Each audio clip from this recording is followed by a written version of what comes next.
Mighty Aggies. We are so pleased to present today Josh Hill from Hillsborough College outside Hillsborough, Florida. Josh is a leader in open educational resources, and he is recognized for driving faculty-centered innovation and expanding access in higher ed. He founded the Zero Textbook Cost Initiative at Hillsborough College, and he's a state leader in the movement, and he's launched one of the nation's first AI-supported OER creation programs. He also helped establish Florida's only self-hosted Pressbook system and has authored and produced multiple open textbooks, an OER training course, and multiple scholarly publications. So we are so pleased today to have Josh with us. And Josh is going to present to us today on designing AI-supported OER, creation, scale, and responsible use. So take it away, Josh. Hi, thank you. Welcome. And welcome everybody from all across the country. And I think we even have some people who are going to be joining us from Australia. So Yeah. welcome everybody. I'm excited to get started with this. All right, let's kick it off here. I'm going to start with one of my favorite quotes from Mira Murata from OpenAI's former chief technology officer. She said that we have the opportunity to impact global education and provide high quality, free access to students everywhere. But, it really doesn't work without proper guidance, licensing, and accessibility. I was just talking with one of our big OER champions, one of working on some of the projects with me a couple of days ago, and I told her that I feel really comfortable with her producing content and sharing content because between she is between creating AI, she's kind of in the middle, right? She's drafting with AI.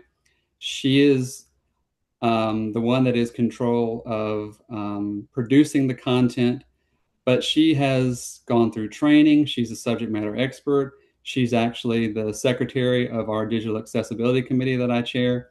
So I feel really comfortable with her kind of in the middle as the guide and kind of providing some of that governance around it. So that's really the model that I want to look at with this and that I'm really pushing with this. And the core idea is really simple. Like AI can accelerate open textbook creation, but without governance, it kind of creates some risks. And we're going to go into a little bit of that, and I'll tell you about how we've been able to scale this at our institution and how I feel like it can have a huge impact, really all the way across the world.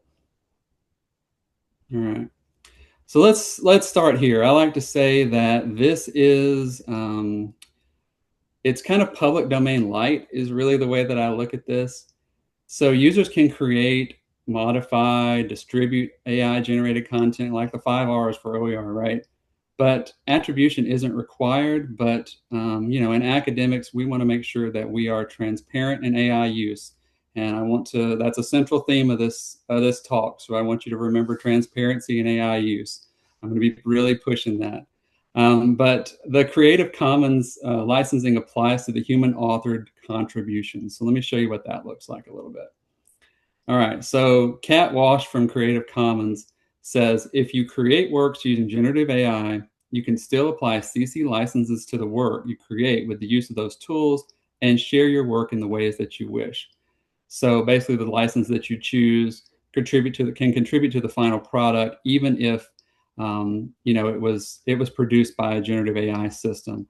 So that's kind of where that's kind of where we are on, being able to take the content from OpenAI, put a Creative Commons license on it, and then kind of redistribute that content.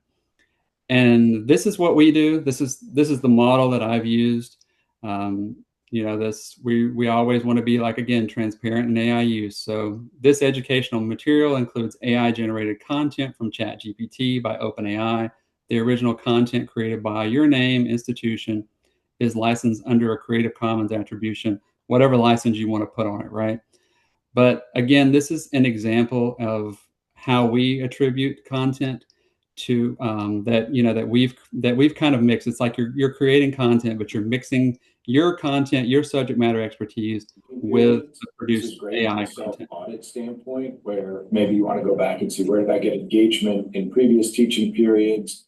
But it's also nice if you have an adjunct or somebody coming in to take over a course while someone's on leave, they can actually go back and see where that Getting some professor had feedback success in the from previous somebody. teaching periods and work through it with that understanding there. Before we look at the student side of things, I'm actually going to leave the tool here. I'm going to go out to a Pages tab here that I've Yeah, we need to Just mute in Karen Canvas. Something's Bruner. going on. I don't know what's muting. Something's created going an on. exam in here. And what we have now are eReserve Plus. All right. All right. So I get this question a lot, right? How do we trace AI generated sources? And I look at this is my perspective. People may have other perspectives on this. But if I do a lit review, I'm going to look at the 10 articles that I got from my lit review, right? I'm going to reference those 10 articles.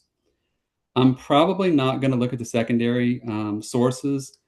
So that's kind of the way that I look at this, right? We're going to attribute the source. The source is ChatGPT, right? That's the one I used. You know, you may use different models, but that's the one that I use. So I'm going to provide attribution to the source that I used.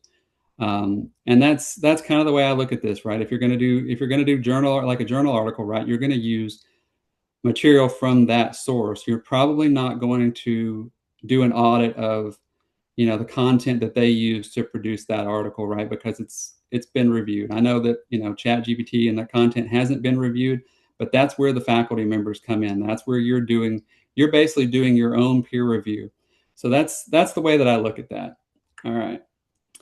And this is, you know, in the news. This is a big deal right now. Agentic AI. I'm going to show you a little bit about how that looks. I've got a couple videos here. I want to demo and show you how this looks. To give it just a second here to come up. All right.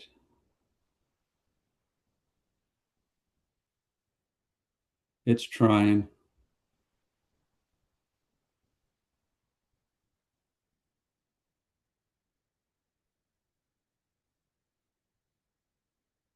All right.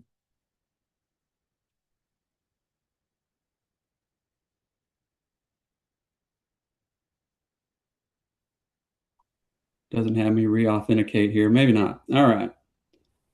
Sorry for the delay. We're back, folks. All right. Okay, I'll show you what I did here, or tell you what I did here. All right, as this is kind of loading and coming up, I had ChatGPT create a chapter on agentic AI and digital accessibility. I then went to Pressbooks and created a blank chapter with that title. Then I went into agent mode, as you can see right here, right? And ChatGPT, and I told it to basically log into Pressbooks, edit the chapter that I created, and then place the content in that chapter. So agentic AI basically will run tasks for you. And it's coming through here. It's like trying to find it. What happens is you go in, you give it a link, like you say, okay, I want it to log into some website, right? And then it comes up and you can take control of this and it'll tell you to log in, like you take control, you log into the system, and then it has access to whatever site you want it to edit. And that's kind of the way this is. So what it's done here is it's gone to the book, it's found the chapter that I want it to edit, and then it's come to the screen here where it's getting ready to edit. Again, what I did was I created just a sample chapter using ChatGPT and copied it into the agent mode and said log into Pressbooks and put this content in this chapter. So that's what it's working on here. And as you can see, it's extremely fast and efficient, right? Not not really. It's kind of I guess it's just a little slow, but you also have to treat this. I don't know if anybody's familiar with, probably, right, in the last 3 years when ChatGPT came out, where you were like, really, at first we were having to guide it through every single, is like baby steps, like you're really having to guide it. It comes up with stuff, it's hallucinating, it's really not making any sense. You're just having to go back there and reframe the conversation or retype whatever prompt you've put in there. That's the way this is at this point, at least with this model from ChatGPT. You've got to do a lot of guidance. And it takes a few minutes here to really to kind of do what you ask it to do. I'm gonna go through it and kind of speed this up a little bit. But here it is. It's in the right spot. But it bounces around a little bit. Like it kind of makes mistakes. Like it's really not sure exactly what to do. At this point, it's pasted the content into the visual editor, but then it pauses. Like it's really, not confident that it's done what it's supposed to do correctly sometimes. So it's got to be like, all right, so now it's entered, it's the visual editor and it's saved it successfully. So it put the content in there for me. And I'm gonna pivot back here and I'll show you the next one. Let's see. All right, the next thing I had to do was, I'm working on a book. Hopefully I can have it done here in the next month or so on digital accessibility. And what I had this thing do is I had a little tutorial that I was using. So I uploaded the tutorial from Word into Pressbooks. But when I did that, it stripped all the accessibility. It wasn't accessible anymore. So what I told this thing to do is to come in here and basically fix the image descriptions for me. So it comes through here and it's like, uh-oh, what am I doing here? See, it's making a mistake. It's like, what is this? So you told me to work on accessibility. So I'm like, I see this thing here and I'm like, oh, is that what I'm supposed to do? It's confused. It's really not sure. And once it gets to this point, it's like, all right, well, here's where it's kind of thinking like, oh, what am I supposed to do? So it's on the right page at least. But you can see it bounces around. It's like, well, should I do it through HTML? Should I go back into the visual editor and play with it? It's just, it bounces around so much. It's like, it's really just not confident in what it's doing. But eventually, I'm like, here you go. I'm like, all right, give it some more information. Let it play for a minute. But at the same time, you're having to guide this the whole way, right? You're sitting here watching this, or at least kind of keeping your eyes on what it's doing. But you have to give it some more guidance, give it some more guidance, give it some more guidance. It comes through and now it's like, all right, I'm found the images. I'm going to try and edit these. It's gotten to the right place. It doesn't really know where to go here, but it's getting closer to where the box here, the alternative text, where it should put the information. It's kind of working on it. It's like, all right, I've got the spot where I'm supposed to go. I'm doing some minor edits here. But the thing to remember here, see, it's actually put the text in there. The thing to remember here with this example is I didn't give it the alt text. Like I didn't supply the alt text for it. It's actually going in here and reading the image and creating the alt text. So it goes through here and claims that it's done. It's still kind of playing around a little bit. And right here at the end, it gets pretty close. I'll show you. Let's see. It's like it's checked all of them and it thought it was done. All images in the chapter now have descriptive alternative text and the chapter has been updated and saved. And then I go through here and these are all these red marks. I check it again, green marks. See, it's still got some issues of accessibility, but it added the alt text for me. And I think that, obviously lots of review here, right? Lots of manual intervention, lots of checks, lots of verification. But the thing to think about here is that you can have, this is like a virtual computer, right? Like a virtual computer running. So you could have 4 or 5 of these windows open. I know it's painstaking, like kind of like watching grass grow or something at this point. But if you had 4 of those windows up and you had 4 tasks going at the same time, you could bounce back and forth a little bit and maybe, put up with the little bit of tolerance that it's going to take to make it work. But that's a nice thing that it can sort of do some tasks for you. I think we're kind of at the precipice of this. This is going to be a big deal. Last week, there was an article in Inside Higher Ed. I'm not going to dwell on it too much, but one of the things I got out of this, one of the quotes I got out of this was that if we don't design some guardrails or label what is AI created and what is human created, then we're creating a situation that's not good for human learning. So that's why I'm like, what can we do with AI and OER? AI is going to enable fast textbook drafting, local adaptation at scale, multimedia and visual generation, rapid ZTC expansion, and continuous updating. But we have accuracy risks, licensing confusion, copyright violations, accessibility gaps. And I'm sorry, but if you're producing content that has copyright issues and accessibility issues, you are risking lawsuits, right? So that's a big risk for an institution. And this is kind of what we're trying to protect with the guardrails a little bit, like what matters in education. The academic freedom, students learning, accessibility, openness, trust. And what we're protecting really here is this licensing and sharing, accessibility. But when I talk about licensing and sharing, I'm going to talk about adapting content. So if we're adapting OER, we want to make sure that the original authors are provided attribution, and the attribution is accurate. So, if you're just creating content at scale and just kind of, without any guardrails or without anything that's in there to make sure that the content is accurate, I mean, you're risking lawsuits and reputation, at the minimum here, not to mention your students not being able to access the content. So that's a big deal. And what do the guardrails look like? Faculty reviewing AI-generated content. AI as an assistant. We want it to be an assistant. Like I was saying in my example before, right, with the faculty member. She's in the middle of all this, right?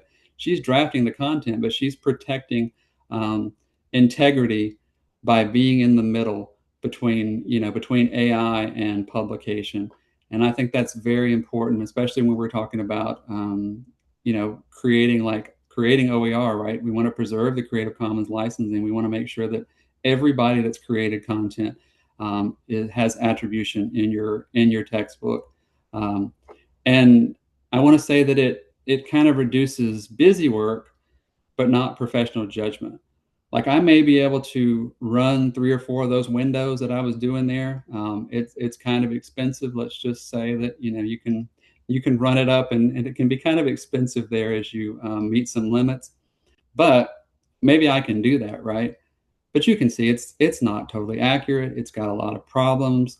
It's you're dealing with some technology that's still kind of in its infancy, so it's going to make mistakes. It's going to have some problems, and that's where that professional judgment comes in. That's where our subject matter experts are really vital to this whole process. All right. And I'll show you what this is an example of a training guardrail. This is one of the guardrails that I have in place, at our institution. I'll show you here. All right. So in this, talk about the history of our program, open access publishing, introducing faculty to open access publishing, open licenses, attribution, Creative Commons licensing. We want to make sure that everybody's aware of how to attribute Creative Commons licensing. The old TAL method, title, author, license. It's how you do it in OER, right? Open Attribution Builder. If you haven't used this before, it's a cool tool. Look it up. It's a great thing. And textbook structure, because this is really important here. When we're talking about textbook structure, we want to do the openers or learning objectives, introductions, focus questions, closers, review questions, section chapter summary, self-assessment, integrated pedagogical devices, biographies, case studies, vocabulary words, illustrations of figures. these are the things that really separate, I like to say a textbook from a novel or something, right? It's a learning resource. That's kind of where I'm at on that. And then the new thing here that we've started doing, these images generated with ChatGPT. So what we do for all these is image generated by OpenAI's DALL-E. I know for years we've had some of these stock images kind of behind paywalls, right, where you couldn't access these stock images. Now, I think really the sky's the limit. If you haven't tried generating images with AI, I think you're trailing behind here. But anything that you can imagine, basically, it can create. So as we're doing this is how we attribute all the images in our books, image generated by OpenAI's DALL-E, and that kind of covers that along with our attribution statement that I previously showed. All right, so that is that's one of the guardrails that I like to say that we put in place: responsible AI integration, Creative Commons attribution, copyright, multimedia standards, accessibility, and transparent AI disclosure. Those are very important that people understand these before they ever start working with OER and AI. All right, and another thing that I do is using this Google Lens, right? As we're creating content and reviewing content, it's pretty simple. You can just go into one of your books, right click on an image, search with Google Lens. And it's going to bring up, I know it's kind of hard to see over here, but it's going to tell you, okay, if it's found 3 or 4 sources. I mean, if you're using one of the like Pixabay or one of the public domain sites, it may be used multiple times.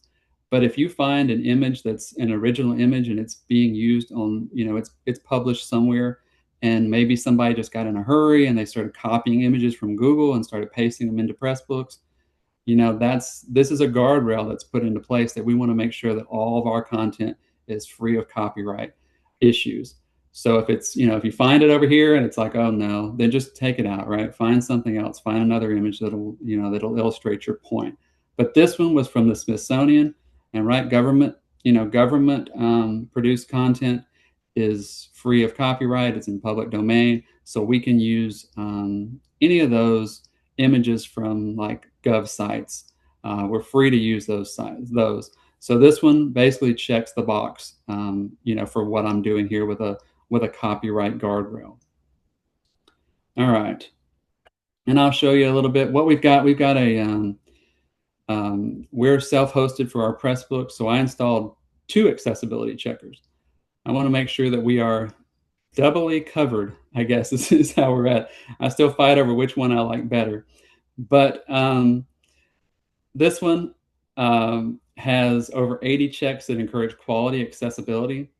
And then if you come over here, I've got this thing says the maintainers of Sally reference the WCAG version 2.1 as its guiding principle and aims to conform to level AA. So that's where we're at for the April 2026 deadline on digital accessibility. Everything needs to conform to level AA. So that's how I go about doing this, is ensuring that all of our content is accessible by using these tools and through verification, right? All right. And what we've started doing, I'll show you this one. In the metadata for all of our books that are accessible that we have checked, right? This textbook conforms to WCAG 2.1 level AA or higher. And you might say, why is this important? Because again, with this new deadline coming up, if you put this in your book and your book is fully accessible, your OER content is fully accessible, then there's no question. People don't have to try and say, oh well, I don't know if this one's accessible. It may be, it may not be. From the start, you can say, all right, well, this textbook checks my box. Maybe I can use that. So this is just a nice way to kind of, show that the work's been done to make the content accessible, number one. and then to show people who may want to adapt or use the book that the book is, safe to use and is going to be, good for all audiences and for all our students can succeed as they're using the content. All right. And here's a new thing that I've been playing with a little bit. I'm going to hopefully be able to demonstrate this. Let me see. All right. What I want to do, here's my prompt ahead of time. All right. So this, I need to sign in. I'm going to sign in. All right. Sign in. And I will show you our accessibility checkers. This thing is rough. Errors, heading shouldn't skip the level from heading 1 to 3 on purpose. Heading level issues. What have we got here? We've got images without a description, no alt text on this image. We've got basically a raw URL here, right? There's no meaningful link text. This is just a blank like HTTPS. Another thing, error, nondescript placeholder, alt text. So this is an issue, right? So what I can do, and I'm going to go ahead and prompt ChatGPT with this, and then I'm going to, all right. So I'm going to prompt GPT to fix the HTML for accessibility, make the links meaningful, no raw URLs, ensure heading levels start at 2, Pressbooks defaults to heading 1 as the title, and read the images to provide accurate alt text. So let's see if it can do it. I've had some success with this, back and forth a little bit. Like I said, I'm still this is new to me, so I'm still trying to develop this and, is this a viable option? But we'll put this in here and then it'll think for a few minutes. And it's gonna run through here and it's like, all right, it's trying to figure out like, what do I need to do? It's saying to adjust the heading structure, make sure the sections are correctly nested, links need descriptive anchor text. I can use the assistant to view images, open and analyze the images to craft meaningful alt text. And then it's like, all right, downloading and inspecting the images. So now it's kind of trying to go through and check those images and provide good alt text for those images. So it's gonna take just a second here, and we'll see if it can process it and how accurate that is. I think this isn't all right. It's trying.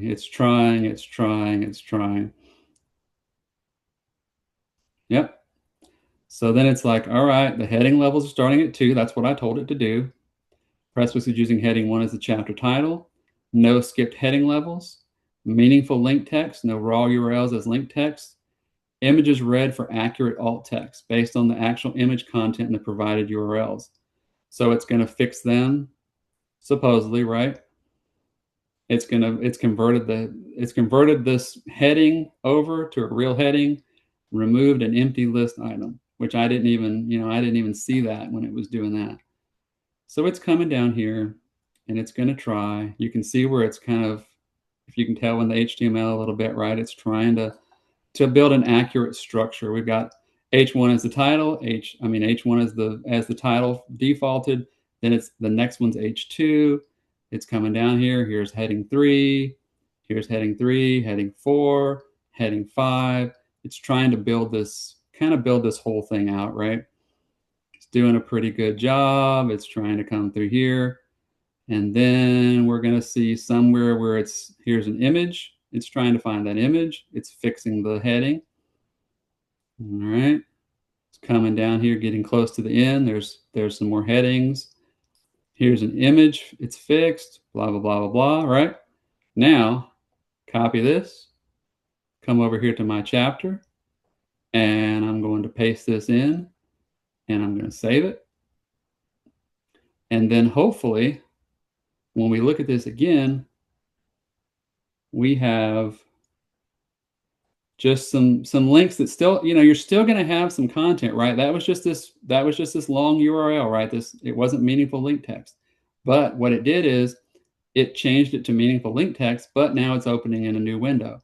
So that would be another thing that we'd want to check, right? We want to make sure, like I said, verify. Like that's why, you have the subject matter experts. So that's why you have people involved in this, because this isn't right. We want to make sure that doesn't open in a new link, in a new tab.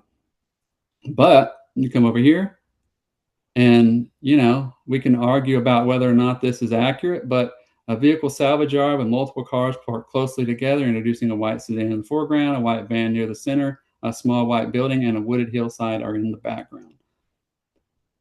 I'm not sure exactly what the intent was for the faculty member here, but that's pretty accurate as far as, just being able to look at it. Again, here's another link that it fixed. We come over here and look at this. Close-up product photo of a Boston Scientific Altrua 60 pacemaker with attached leads shown on a light gray background. It's pretty good, right? It's not bad at all. So you can see that I use this example because I want to show that I think that this is a good remediation tool it's always easier, like I tell faculty, it's always easier to create an accessible course or textbook from scratch than it is to go back and fix old content.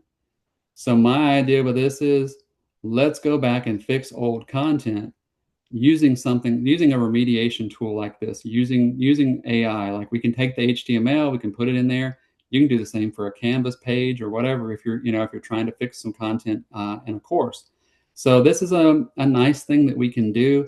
This is a good way to get all of our content accessible for everyone. So this is a nice tool that'll speed up, some of your workflows. But again, it's going to take some guidance. You saw that there was a few issues even after it got done. So you have to refine this stuff over and over again. You refine it, you refine it, you refine it, you refine your prompts, you refine your workflows until you get to the point where you're confident with this. But obviously, it's not going to be able to do everything. Here's an example of what we're doing with, let me show, I'll sign out of here and show you what this looks like. Whoops. All right. It's always these fun errors. All right. Pull it back up. It loses its mind a little bit when you sign in and out. All right. So this right here, I'm going to show you this video that he used in this book. If I click play on this, I can see that this was auto-generated. And if I play you can see, well, here we go. No punctuation whatsoever, right? It's like a big run-on sentence. So the screen reader is just going to be blah, blah, blah, blah, blah, blah, blah, blah. I mean, it's a crazy run-on sentence. So what I did is I went to YouTube. I got the transcript from the auto-generated transcript. I put it in ChatGPT. I had it fix it. I went to H5P and I used the accordion feature and I pasted the fixed transcript in here. And now underneath the video, we've got an accurate transcript for the students. So that's a manual process. AI is not going to be able to do that. There's no way it's not, I shouldn't say no way, but at this point, it's not going to do it. Maybe with some agentic AI, you could trick it into doing this. It would be a long process, probably an hour to get it to do that. But this is something that is going to take you're going to put your eyes on that, right? You're going to have to look at this and make sure that this is accurate. So that's just some examples of some guardrails. Yes, it can do some cool things, but without the human intervention, without us putting our eyes on it, don't trust it. Don't trust it at, for big, meaningful projects. You have to be there. There has to be somebody in the middle of this. All right. And now I want to say, I want to do a little bit of a transition here from kind of AI assistance to institutional governance. And what does that look like? For me, this is my model, this is our model, this is what we've adopted. The AI drafts the content. There's structured content generation. Faculty review the content. accuracy, rigor, and copyright verification. Licensing and disclosure, Creative Commons plus transparent AI use. Again, there's that key word, right? Transparent AI. But that is, and then you've got your accessibility audit, your WCAG compliance, your quality checks, right? Going back and forth and making sure that everything is fully accessible to meet our new, level, the 2.1 level AA compliance. And then you can publish, and then you can start to scale this. But there, it's always got to be this faculty review to make sure that we're ensuring copyright verification, again, so there's no risk to the institution. And that's why I'm saying this governance model, these guardrails are very important. These are really key to the whole thing here. All right. And I'll show you this. Folks, now if you can give me an hour, I can help you draft a chapter. Why do I say that I can do this? Because I just did this a couple weeks ago for OER Arizona.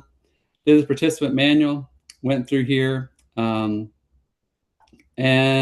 we talked about, show you here, go through here. We talked about responsible use of AI. And this is a key thing here. AI is a support tool. It is not a replacement for your expertise. All this is a tool. Like everything else, we have all these tools. This is just another tool that we have, not a replacement for your expertise.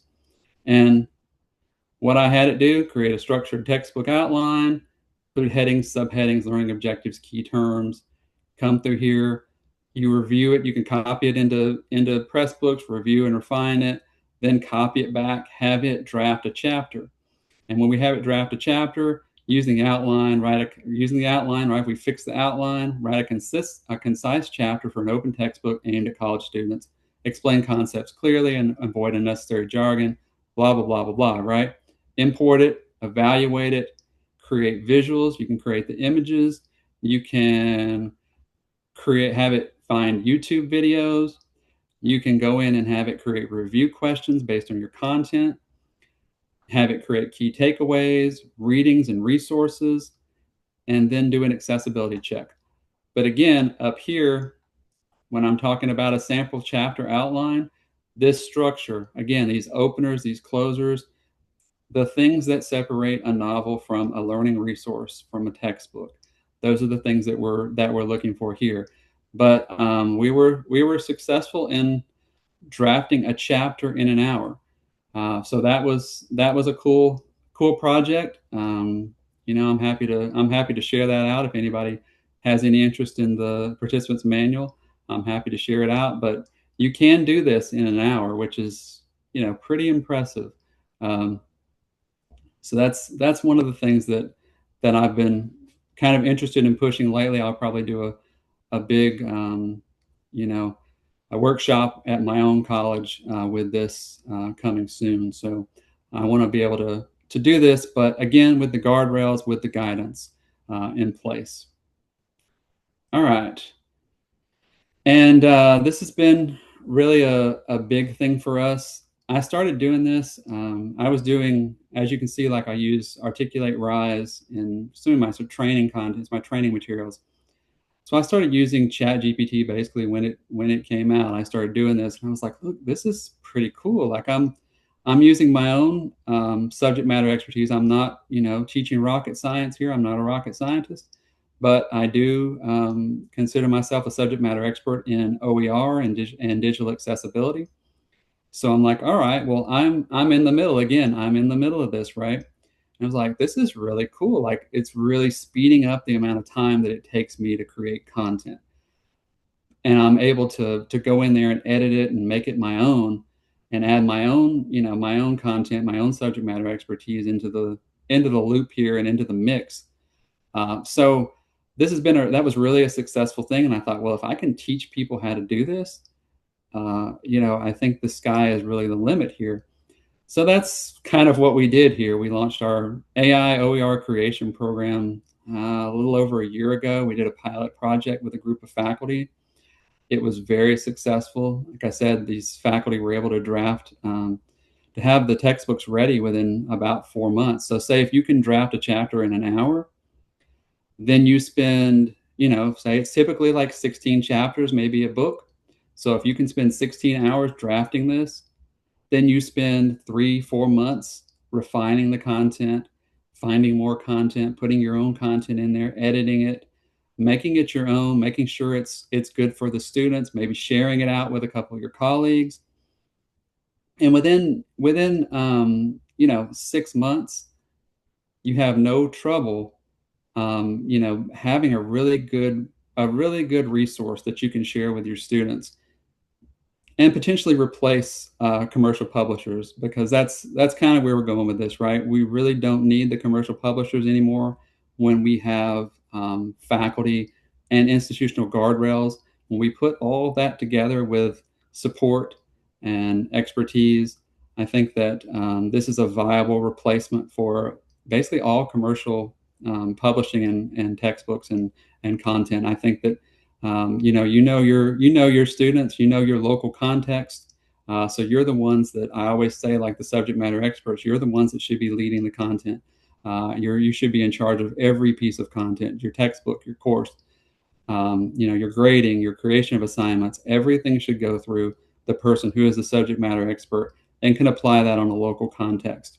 So what did we do for this? We have the faculty submit a project proposal. They meet regularly with me and some other members of our OER committee for technical support and advice. They complete the faculty certification course that we have. They have to, develop a fully accessible ZTC learning resource, license CC BY-NC. You choose your own license. That's the one we've chosen. Share AI prompts, strategies, and submit 4 reflections on the creation process. Because originally what I wanted to know was, how do you think this is going to go? And then what do you think is going to happen? Basically, like as you're getting towards the end here, what do you think is going to happen? And I've been pretty lenient with this. I've been like, all right, you can do whatever you want. One cool thing, we had a faculty member actually create a guide to creating textbooks with AI. That's on our library. If you want access to that, it's on our Pressbooks library. But I thought that was a really cool thing. I partnered with one of my faculty members and we did a presentation at our in-service. So I figured that counted as, as a reflection opportunity, because she was engaged with that and she was sharing it with the audiences. And I tell you, our trainings have gone from, 4 or 5 people.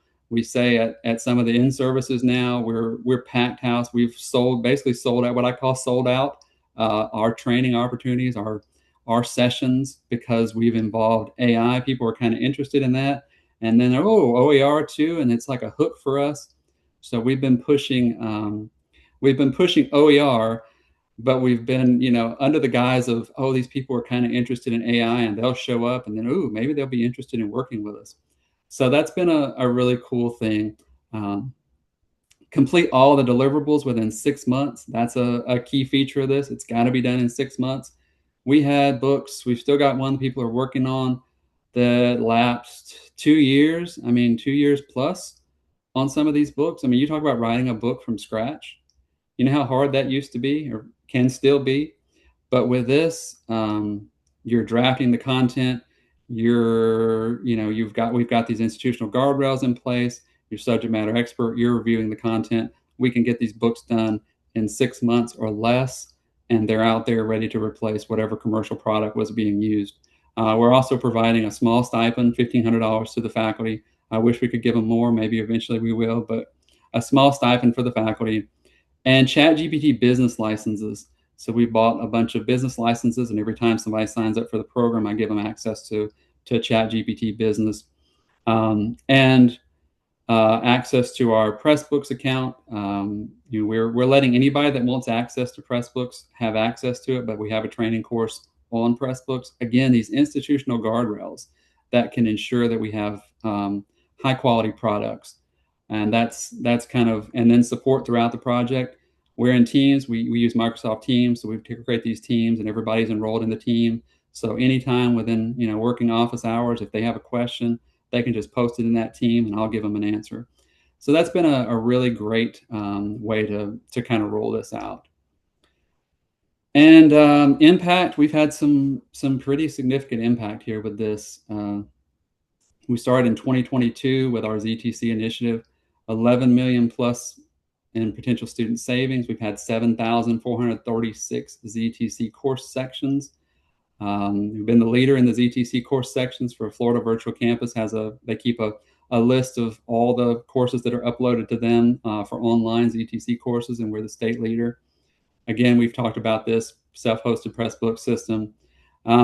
My big thing right now is we got a grant from the Southern Regional Education Board, and we were able to add some faculty members to our AI OER creation program to fill in some key areas that we needed for computer science, public speaking, biology. So we filled in some key areas that we didn't. Like I said, we have all these ZTC sections, 860 ZTC sections for the spring. It's our highest yet, 21.72% of all the course offerings. So we have a lot of ZTC sections, but we had some gaps in complete programs. And this is a process that I'm going through right now. I'm going to see how many we actually have. There may be more than I think there are. We've run some data, and they've got some ways to kind of figure this out for us, because all our ZTC courses are in the data system, so we can just filter those and we can run reports on them. But we've got 3 right now that are ZTC certificates and 3 that are ZTC degrees and pathways. So students' complete degree program is 0 textbook cost. So that's really a cool thing that we're launching in the fall. And I'm very, very excited to see how this goes. I'm hoping that it's going to encourage others, because we'll have a few sections. It'll be like sections. We'll have this section ZTC, this section may not be ZTC. So we're going to have to do some creative. We've been working with our advisors. We've been advising guides for them. We're going to be working closely with advisors so that they can point students and kind of direct students in the direction of the classes that are ZTC. But it's been a really great experience, and I'm really excited to see kind of what comes next with this. All right. And what are you guys doing locally? Pretty good stuff here, right? Texas A&M University Libraries. There's some generative AI guidance for teaching and writing. There's support for responsible AI integration. Very good. And the host institution for this session. That's fantastic. I love that, right? Texas Tech and University of North Texas, AI syllabus guidance, updated academic integrity frameworks.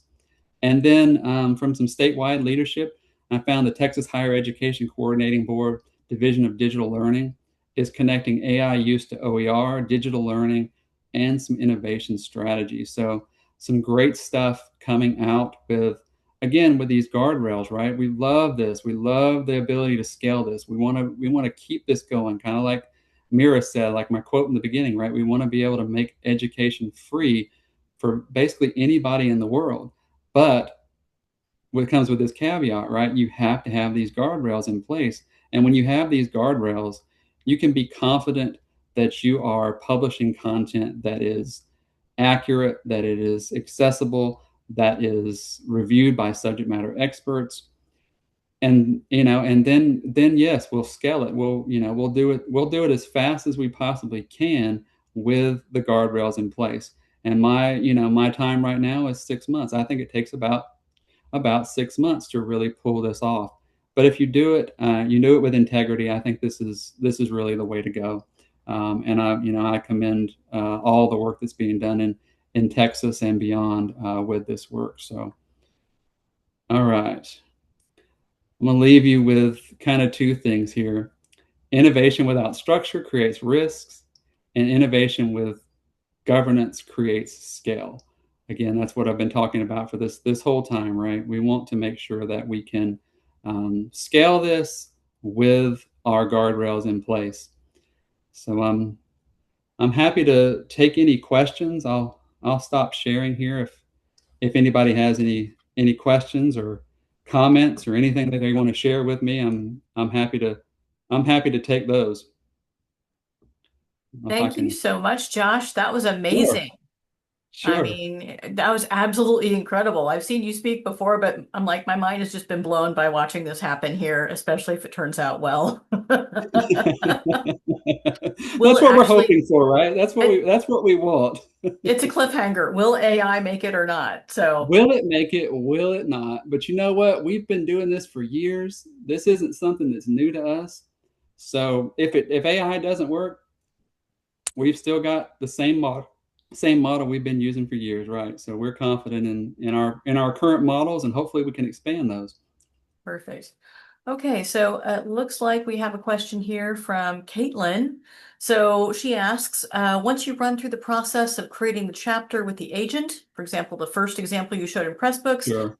does it make fewer mistakes or require less guidance the more often you do it? Oh, that's a very good question. I spent 4 hours this weekend. I may have run up every bit of agentic AI credits we had for our entire workspace without realizing it.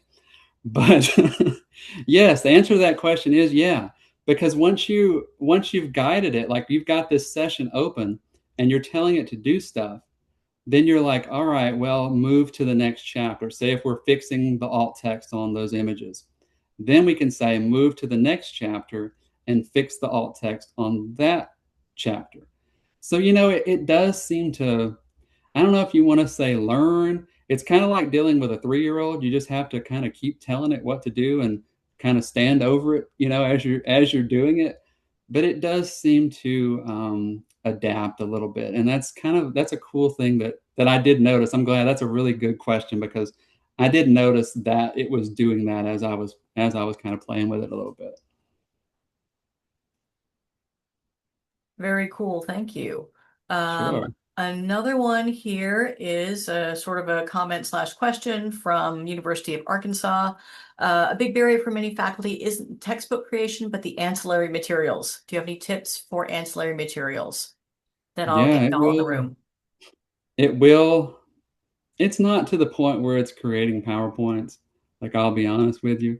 But the questions, like especially like if you're doing review, like I was doing there, like your review questions, your things of that nature. It's good at drafting objectives. It's good at trying to draft chapters. It's great at like some additional content. We can create some review questions, things of that nature. At least it is capable of doing that. But yeah, I know that's always a barrier to OER. It's been a barrier since we started working with OER as the ancillary materials.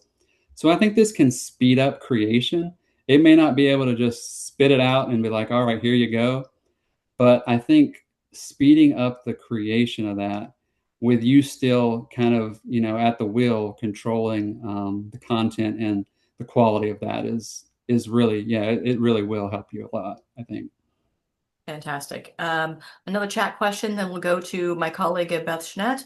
After creating content for a chapter using AI, what's the best way to do copyright verification? All right, I would say that's what I did with the little Google Lens where you can go in and check the images. That's one way to do it.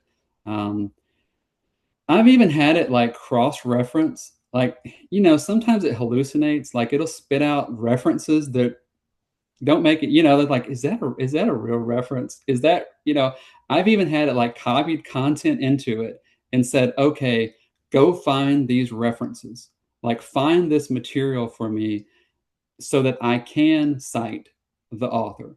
So you can do that. You can copy a block of content into it, feed it in, and tell it to go look for potential sources of that content. So that is something that you can do with it. Obviously, if you're reviewing content, obviously you can do like APA style. I can format things correctly for you.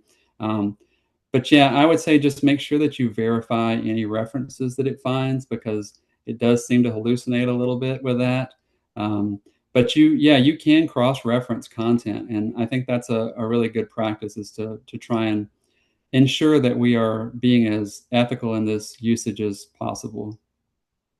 Cool. Beth, would you like to ask your question? Sure. Okay. So, what I'm wondering is, what is your ultimate goal with this, Josh? Are y'all planning to flip your whole institution to OER? Okay, and have you had This isn't any? being recorded, right? Well, our VP of Academic Affairs whispered in my ear pretty recently, and he said, "What about 100% OER, Josh?" I said, "Well, I can go from 21% to 100%, right? But it's buy-in. It's the biggest challenge that I find is people don't want to change. It's just part of our nature. We're used to doing the thing, like you've set up these labs and they're working. You don't want to like upset the apple cart, right? So I think the biggest barrier to me really lately has been change. Like, we've got people that are doing, like I said, these people that have taken on this ZTC initiative with our zero textbook cost degrees and the pathways and stuff. We have pockets of people who are really interested in this and really excited about this, but some of their peers are like, I'm holding on to this lab and I'm not letting it go. And that is going to be I'm not letting it go until I've retired, So I'm like, all right, well, you got 10 or 15 years till you retire. Why don't you check this out?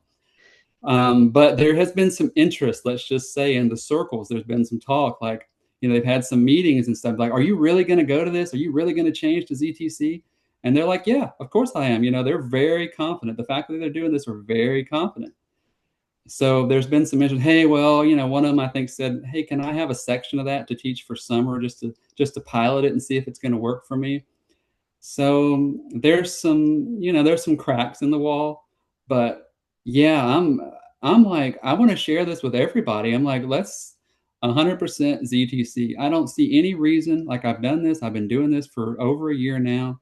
I don't see any reason why we need these textbooks anymore that from the publishers. When we can create our own content that is, it's by you. It's by you. Like if I'm a faculty member, I want my name on everything. And do you know how impressive it is to see your faculty member's name on a book and a name on the content and name on like you register for this class and this person teaches the class, they're created the content, their name's on the book. I mean, that's inspiring to me in a way as students, So the sky's the limit. Like if we can, let's grab some people, hold hands, we'll go together with this. Like we're marching on. So yeah, the sky's the limit. I think we should just replace them all. If I could do it tomorrow, I'd do it. It's kind Thanks, of where I'm at on Josh. it. Thank you. I loved the OER Arizona session. I was in that one and it was Yeah, very, very cool. good, very fun to walk through Thank doing you. a chapter. Yeah, Yeah. it's Thank kind you. of fun. It's a nice little workshop, I think.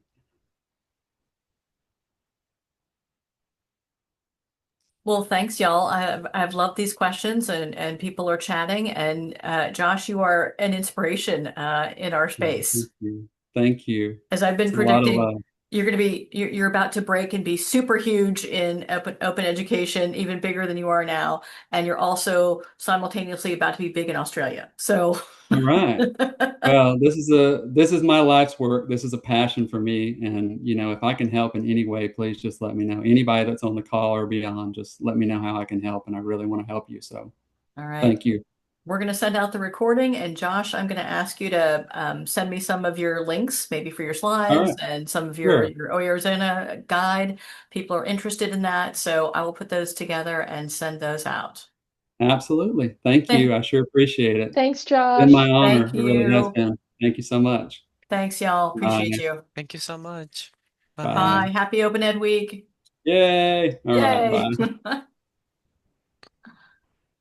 All right, we're going to stop recording.